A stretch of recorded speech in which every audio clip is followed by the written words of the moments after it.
Changing the settings in your suspension has a huge effect on your bike's performance. You can make it more plush, responsive, or playful. A lot of these settings are fast and easy, while some take some more time. Today we'll do a basic overview of the most common settings and what they do. Specifically, the ones you'll find on an air fork. The first setting that most riders are familiar with is air pressure, which you'll set up with a shock pump. Most forks come with a guide, which is based on rider weight, but that won't give you a perfect result. For that, you'll need to adjust your sag. When you sit on your bike, your fork compresses a bit, or at least it's supposed to. This is sag, and it's expressed as a percentage of the fork's total travel. Most trail and XC forks ride best with between 20 and 35% sag, but you should check with your manufacturer. The longer your travel, the more sag you'll likely need. You can determine your sag by sitting on your bike with all your gear on and pushing this ring to the bottom.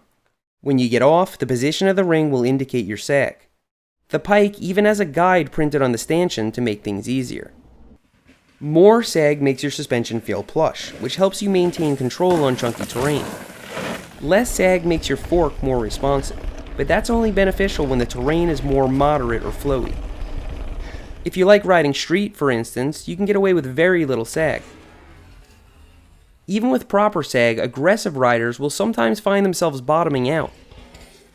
Naturally, they add more pressure, which works at the expense of ride quality. There's a better way. These are called volume reducers, or tokens. The more of these you have in your fork, the less room there is for air. This makes your fork stiffen up towards the end of its travel.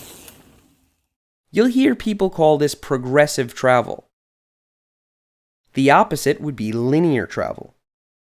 Linear travel, or no volume reducers, would look like this.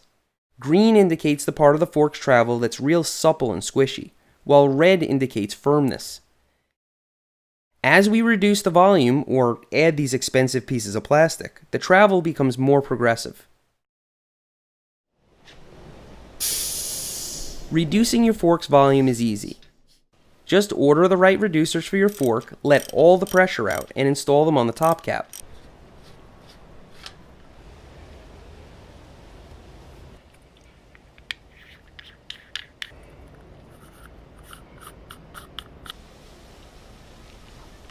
Reinstall the top cap and pump the fork back up to pressure. If you're still bottoming out, reduce the volume more by adding more of these tokens. The next setting is the damper, or compression. You might know this dial as a lockout, or the charger on the Pike. Simply put, compression controls how much the fork resists traveling. This can usually be done on the fly. Before a long climb, cranking this up provides a stiffer pedaling platform. For descending, you want to open it so that it's extra squishy. When you're doing a lot of pedaling on flat terrain, the middle setting can offer a balance between pedaling and shock absorption. A lot of forks have a low-speed compression setting. This affects how it responds to braking and small bumps. If you find that your bike bobs around a lot while pedaling, or dips too much while braking, you might want to dial this up a bit. Don't turn it up more than you need though, as you still want your fork to absorb little bumps. Now for one of the most talked about settings, rebound damping. This controls how fast your fork returns after compressing. Close it up and your fork will return slowly. Open it up and it'll return quickly. I think a good way to set your rebound is to open it all the way and ride off some stuff. Are you getting bucked around when the fork returns? Close it a few clicks to reduce the rebound speed.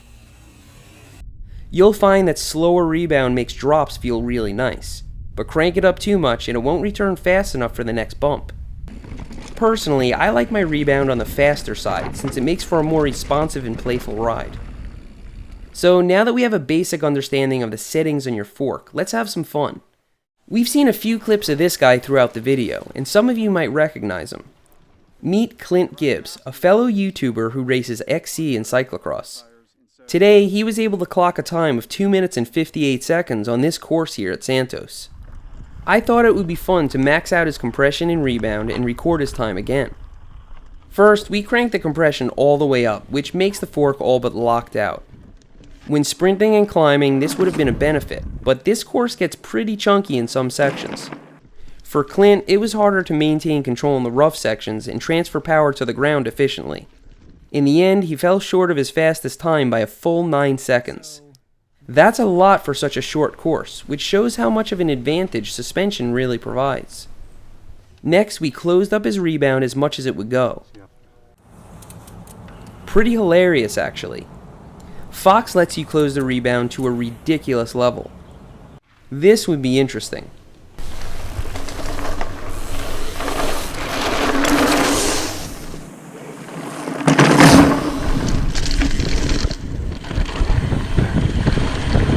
Surprise, surprise. Clint got the same time he did in the fully locked position.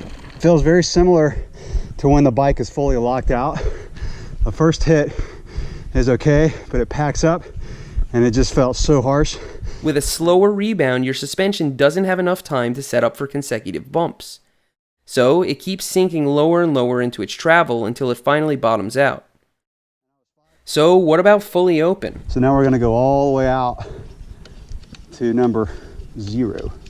In this setting, there's nothing stopping the fork from returning. Like we saw, this can make the bike too bouncy and buck you around, but it didn't have much of an effect on Clint. His time was 2 minutes and 59 seconds, only 1 second slower than his fastest lap. Yeah, the suspension felt really lively. Felt like I was using the suspension the way it's supposed to. So let's say you're dialing in your rebound and trying to decide between a click or two either way. According to our test, you might want to give the faster setting the benefit of the doubt. So there you have it. My goal was to explain these settings without giving you information overload, but I know a lot of you guys like to get into more detail. For that, you might want to check out Clint's channel.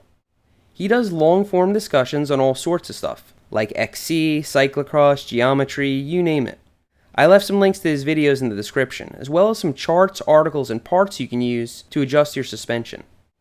One thing I'd like to mention is that you can apply most everything we discussed today to your rear shock. We'll go over the specifics of that another time, but for now, I'd like to know about your setups. Leave a comment explaining how you like your suspension to feel and why. By the way, for all the beginners who've been asking what the settings are on my Pike, here you go. Average sag, low volume, fast rebound, and very little low speed compression. That's as specific as I'm going to get, because telling you exact PSI in clicks would totally undermine the point of this video. I want you to go out and dick around with your settings. You might learn something. Thanks for riding with me today, and I'll see you next time.